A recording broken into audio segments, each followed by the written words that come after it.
our podcast, Diabetically Speaking with Smart Move 360. It's Thursday, and we are here talking about our life with diabetes. Let's do it.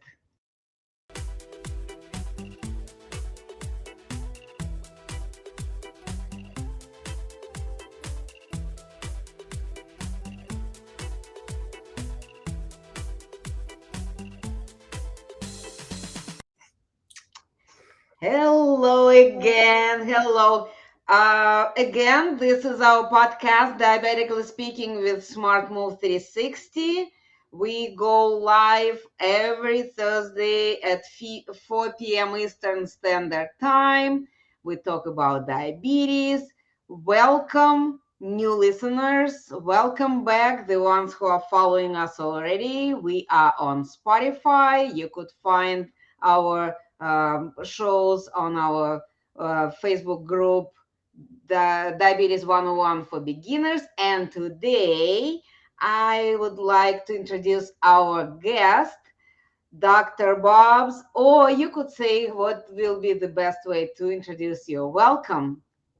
Thank you so much. I really appreciate it. I follow your show and the great work that you're doing in the community. So it's a honor for me to be here. Thank you so much. And Dr. Babs is fine. I know my name is a handful, so Babs will be just okay. Okay, thank you. Well, last week, I usually pick a topic to talk about during the month of whatever month is going. And because we have different guests and they are experts on different topics, and everybody has their own experiences, opinions, suggestions, ideas. And to hear more ideas, we keep that topic going for the entire month. And then the next month we switch to the next one. So this month we are talking about support with for people with diabetes, support with the families. And the families, it's not only your spouse or not only your parent or a child, but the whole family and close friends, because I personally believe, I'm talking about it everywhere, diabetes is a team sport.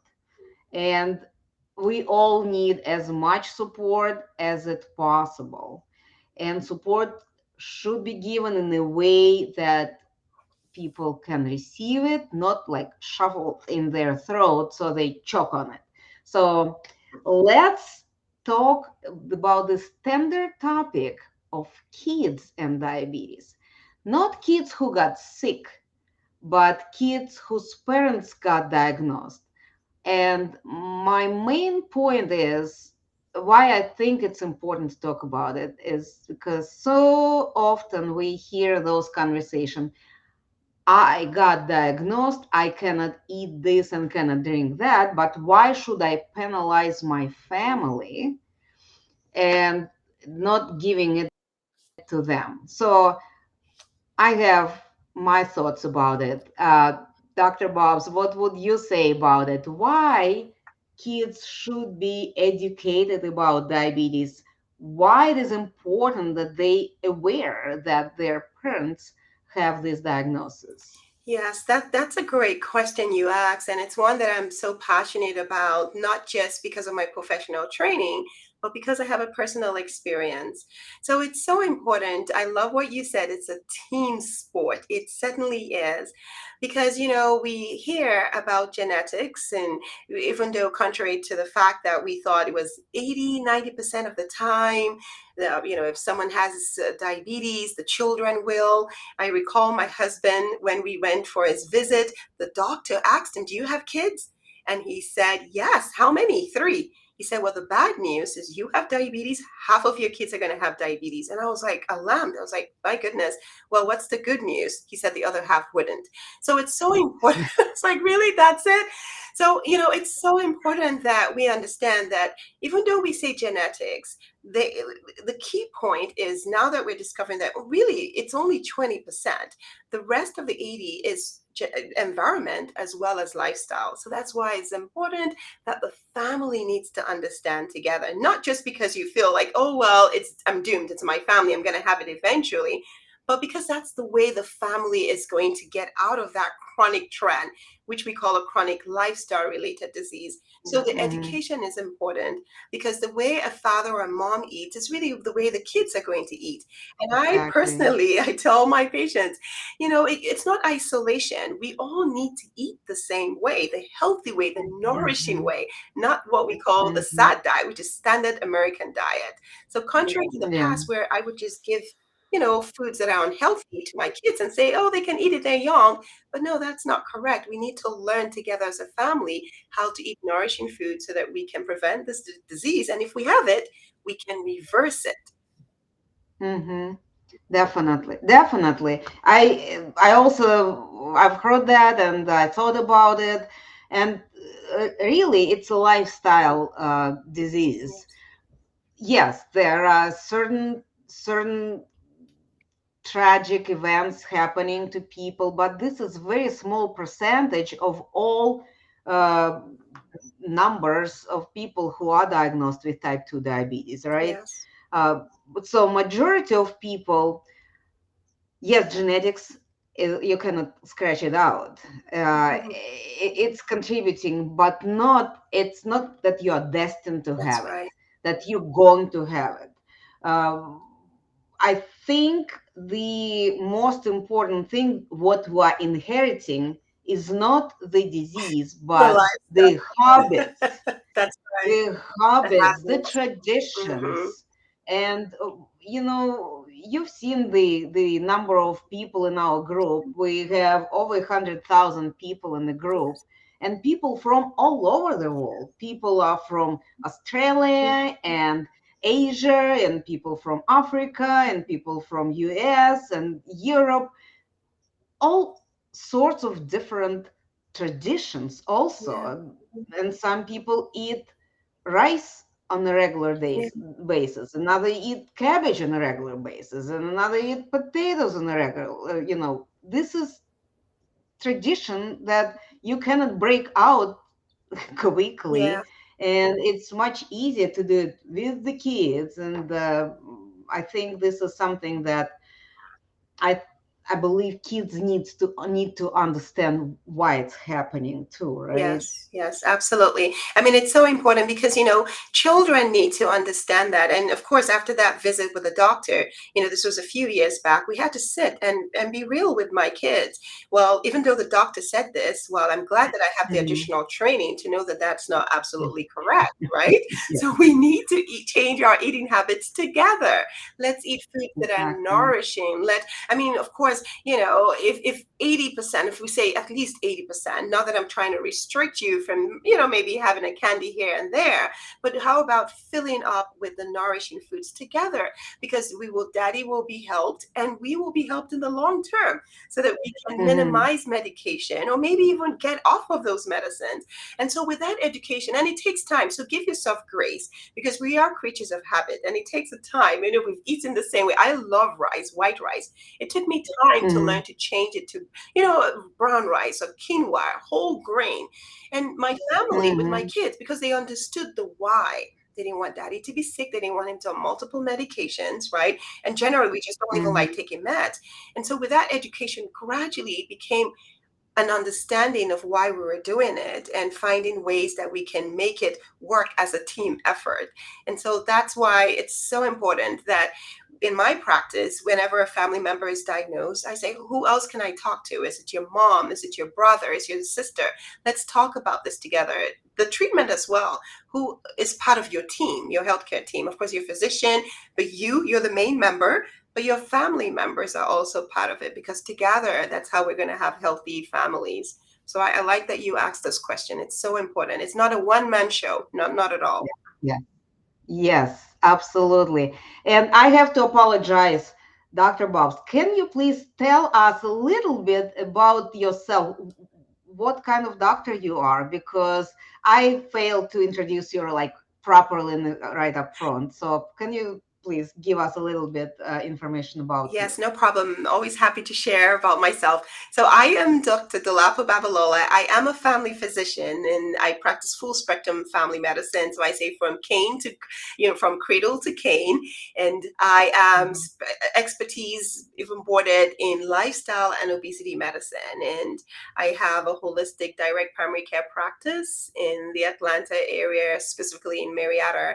And even though I practice full spectrum family medicine, acute chronic care, my specialty is helping families to live at their finest well being by using a holistic approach with healthy lifestyle so that we can nourish and flourish as Absolutely. healthy individuals. In my home, we've been able to use those principles because it's science driven. We've been able to Yes. reverse chronic diseases like hypertension and diabetes. So it's always a honor to come in the midst of community leaders like you doing the same work. So thank you for the opportunity to introduce myself and what I do.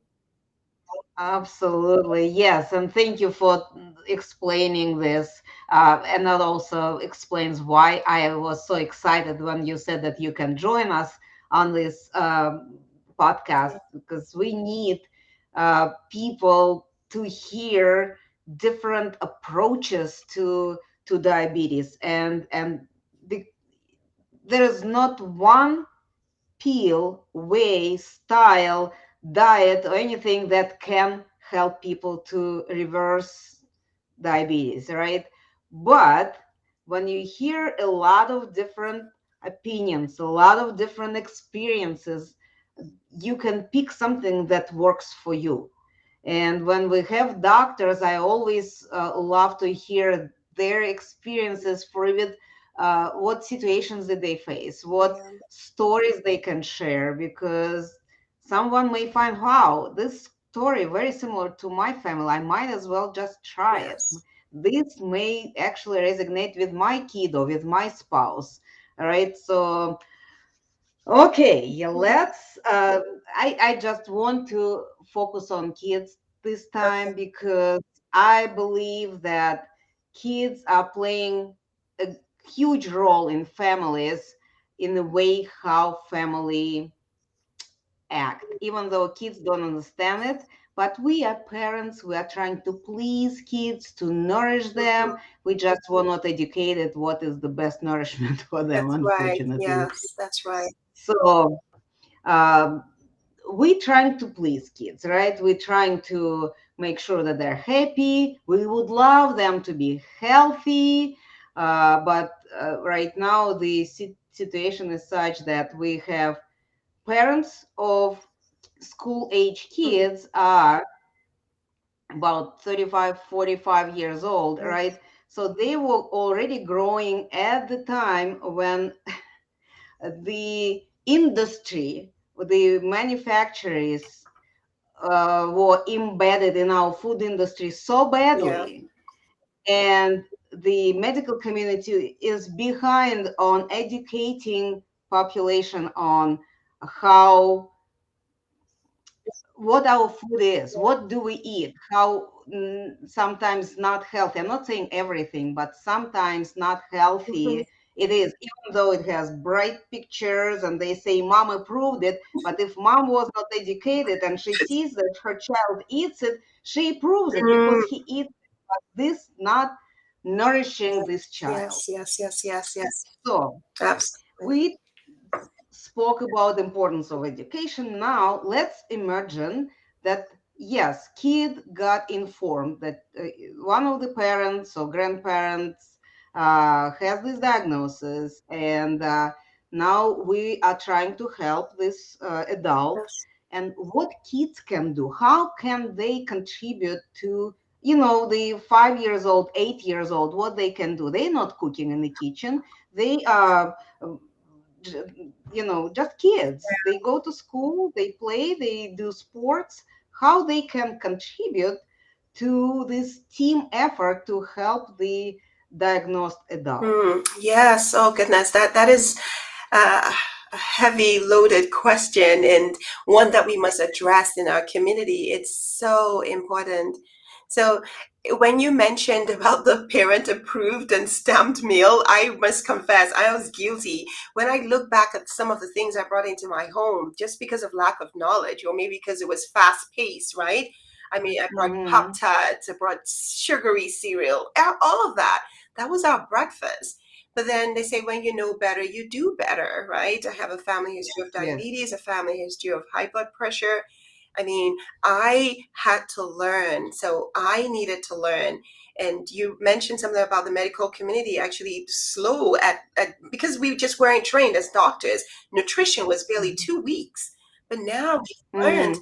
that we have a community that is, chronic diseases, 80% of what's Yes. going on with us is chronic lifestyle related. When you see 10 people sitting in a place, six of them will have one chronic disease. And if you see 10, four of them will have two or more. So it's growing. Mm-hmm. I mean, my youngest patient that had diabetes type 2 was a 9-year-old. So when Oh we my. see all this, we know that it's time to wake up and let's do the disease that used to happen in older age, maybe in your 80s, you're seeing it much younger now. And the primary culprit to all of this is our diet, it's our nutrition, it's what we're eating, it's what is in our food. And it's rather unfortunate. So we need to be our own best advocate. And so when I learned what I was eating, I had to learn to read food labels. So to answer your question, what can kids do? Parents, first and foremost, are the ones buying it, right? So they need to learn what is nourishing to your body, right? So I know there's all this school of thoughts, bad, good food, and argument about what is good. Well, I'm just focusing on what is nourishing, what is going to Yes. keep you alive, healthy, and well in the long term, right? Mm-hmm. So you learn to read labels, pay attention to how much added sugar is in there, how much artificial coloring, all those things, because that's not going to nourish your cells. On a cellular Yes. level, we want foods that will nourish our cells.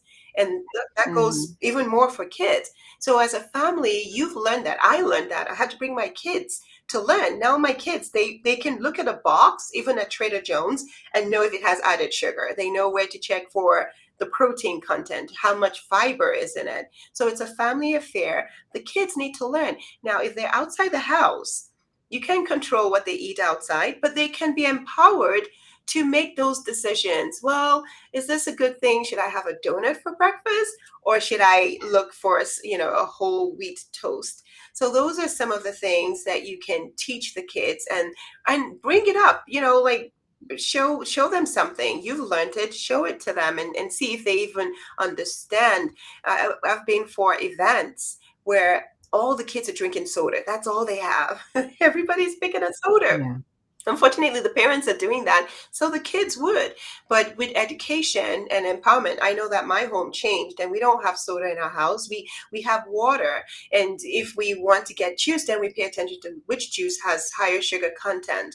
Now, so those are Mm-hmm. some of the things I would say. Other things that kids can do now that they know their parents have diabetes is really to explain to them what diabetes is. Because if they don't get it, it doesn't Mm-hmm. make any sense. So if they understand Mm-hmm. that insulin resistance is just your body's way of just being overwhelmed. The way I describe it to kids, I tell them it's like if you have a building that you have few kids, just occupation of six, and then you have 20 people, they're all going to be squished. They're all going to be, uncomfortable. So that's what happens to the pancreas. If you keep eating sugary stuff, it's going to be overwhelmed. It's going to be fatigued, and then it won't be able to process as well. So if they understand that, then they're mindful of what's going to happen to their parents or even them if they continuously eat. Now, for kids, because they don't see it in the long term, they might not understand. Yeah. So it's a continuous thing. That's what I'm trying to get at. We Mm-hmm. have to continuously remind each other as a family, and they need to know what are the symptoms.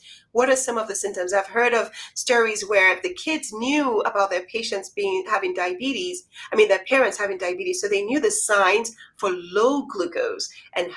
Uh-huh. That's so important because if they can Yes. identify that, who is going to be there to help that parent if they go into a coma, a diabetic coma, or so Mm-hmm. that's also something that the kids need to be taught. And you'd be surprised how resilient they are. They get things pretty fast, and they love their parents, so they want to keep them well. And as they're learning to care and pay attention, they would also pay attention to their own health. And through the midst of all of this, my husband was able to reverse his diabetes, and my kids, they hold each other accountable. We hold ourselves Mhm. accountable, right? So it's a family affair. So those are some of the things I'll say. Definitely learn to read food labels, learn to know what are the signs and symptoms of uncontrolled diabetes, right? And then bring it to the forefront. Always continuously talk about it. And those are the things that will make it a joint effort. And we're not shaming Yeah. anyone, right? It's Hmm. just what Hmm. we're up against. Let's do this together so that we can conquer this world of chronic diseases. And that's the way we can only make that shift and the changes that we so dearly need in our community right now. Definitely, definitely. Well, I hear the stories in our group when people are saying that I got this diagnosis, but I'm not telling anyone, Mm, and I don't want anyone to know about it. mm, And why my family is supposed to suffer, and I don't want to punish my kids for my mistakes. And I think about this. mm, For one thing, to save your life you need to have someone to be aware of what you have, because those low, low sugars, how do you call, sugars, drops, yeah. they happen, and they happen unexpectedly. And if people around you have no idea what is going on, they don't know how to Yeah, react. yeah. And maybe all it takes just a glass of orange juice, but if they don't know, Yes, they may do something different. That's one thing, to save your life. And the other thing, I just believe that if this is healthy for me, if it is healthy for me, it will not be a punishment for my that's family. right. It got to be healthy for everyone. Yes. I'm not saying, we had this situation in the group when someone went low carb completely, like no carbs, to this way. And her son, teenage son, was totally on board with her and like, Mhm. yes, mom. But he was playing sports and everything, and he's young man who needs carbs, right? Mhm. Especially when they go to play games and everything. So he actually got sick Oh. because he was pushing his body too much. So Mhm. education is important. You are not punishing, and you don't have to feed family with candies and ice cream all the time. But a good salad, good fruit salad, Yes. which just gives this, as you mentioned, how do you call those things? The fiber Yeah. gives this natural sugars that actually, I mean, you don't want to indulge on three pineapples in one sitting, right? But That's right. Yes. Yes. You're so, yeah, and I admire that child that really wanted to support his mom. That is so supportive. But the important thing is we want things that we can sustain long term, yes, right? So any yes. crash diet, and I've been guilty. Crash diet. I want to lose weight. I want to reverse, a chronic disease, and I just go all out. But could I sustain it? Is that how I'm going to live the rest of my life? No. But Hmm. lifestyle Hmm. healthy habits where you eat your whole grains, that, and the story where people say the carbs is the enemy, it's really the kind of carbs you're eating. If you're eating Yes, processed carbs, that is the enemy because it's going to stress yes. your pancreas. But if you're eating whole grain, right, your whole grain, we're talking about your brown rice, whether you're starchy or you're non-starchy veggie within portions, of course, that is not punishment. That is nourishing even for your child. So going low carbs and not eating any of that at all, you just knock out all of them, then that's not healthy for anyone, and no one can even continuously do that, unfortunately. Yeah. So I do agree. I like that you mentioned that. So for listeners to just understand that, our healthy fats is still essential for the body. It has all the nutrients, all the minerals that is needed, right? Our carbs, Hmm. whole grain has the fiber. We're talking about our protein, healthy proteins, all of that. It's just learning the combination to eat and the portion. But none of our nutrients should be eliminated from our table. It's just the right one that we need. So yes, I like that Yeah. you brought that up. Yes. It's so important. All right. Well, great conversation. We have 1 minute to go. Okay. So I am asking for one quick tip that you could give to parents how they can speak or start speaking with kids about their diagnosis. Hmm. Because it's not an easy conversation, and I'm suspecting in one conversation it will not do the job. Yes. So the conversation is supposed to be ongoing. What is, in your opinion and your experience, way how kids understand this better? Do you have any suggestions Yeah, for our parents? yes. I can speak from my experience, not just professionally. I always come from a front of, the child loves the parent. They want what is best for the parent, right? And the parent wants Mhm. what's best for the child. So if we Yes. call it a family affair, then you want to take time, of course, to speak to your family. You might not get there right away. Like my husband, I know that he Mm, didn't want to say anything, and I, maybe being the doctor, and I always want to be open disclosure. Let's face this together. But with time, he understood. So how do you do it? Just talk to them. I love you as my child. This is what I'm faced, but I'm glad that scientists, I mean, there's evidence scientifically that I can reverse this, but I need your help. We can do this together because I mhm. have the genes. There's a tendency that you might have it, but guess what? We can change it. So let's do this together. I need your help. You need my help. So that's where you start. If you come from that front, but not being strict and saying no more of this, Yeah. because I did that once. I got rid of milk in my house. Oh my gosh. And everyone thought, they were all screaming, what is it? But I had to go back, put it back, and gradually show them the options. Taste the different one. Mhm. Which one are we going to do? So make it a gradual thing. Rome wasn't built in a day. So gradually, that's what Yes. I would advise. But be open about it. Take suggestions. Listen to their ideas, because you'd be surprised the great ideas that they will come up with. So those would be my advice. Absolutely. Great. Thank you. Thank you, Dr. Bobs. We are running out of time. Let's go to announcements. So, first of all, I wanted to thank you for this conversation, for your time coming over and sharing your experiences. And if any one of our listeners will want to continue conversation with you, to get in touch with you, how they can contact you, what would be the best way to contact you? Yes, thank you so much. I appreciate the opportunity to share with your listeners. I always love connection, so please reach out to me. I am at livingatyourfinest.com. I do have educational resources on my YouTube, Living at Your Finest Wellness, as well as a podcast, Living at Your Finest. If you want to email me, I'd love to hear from you. It will be Dr. Babs at livingatyourfinest.com. But yes, those are all my social handles. Just put Living at Your Finest. You'll be in touch with me. Thank you. Excellent, excellent. Thank you. Well, and my few announcements are first of all, I wanted to remind our listeners, or if you're listening to it for the first time and new to this, every other, well, every Thursday, correct. Every Thursday, we have this podcast at 4 p.m. Eastern Time, Diabetically Speaking with Smart Move 360. We talk with experts about life with diabetes, what we can do, how we can help ourselves. Every other Wednesday, we have our support group meetings. Every other Wednesday. Today is September 14th. So the next one will be in 2 weeks. The information about support group meetings, so it will be September 27th. The information about those meetings are always posted in our Facebook group, Diabetes 101 for Beginners. So if you lost the track, the count of time, go there, connect with admins, look for announcements in the group, you find this information. The next, I wanted to make sure that everybody aware of our next big event, which is Diabetic Healthcare Expo, where it's the last Saturday of the month of September.